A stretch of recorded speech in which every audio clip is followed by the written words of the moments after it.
Good evening sa tanan. Kaluto ako sa takway nga adobo dire sa akong maliit na cooker. Piling ko malas ay, charis.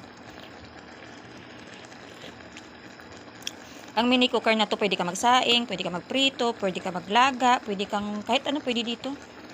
Kahit yung marites na kapitbahay mo, pwedeng mong lutuin dito.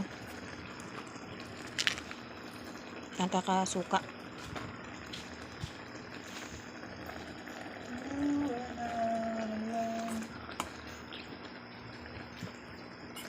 Maganda tong mini cooker kasi kahit ano pwedeng lutuin dito.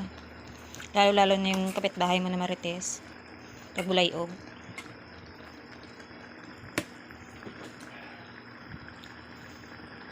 Grabe ano. Nagkaano pa manamel ko yun. Nakaungkos na ako. Isang torta. Okay na ni? Kumbalang? Ah, doon ka bilabin ang tod ko.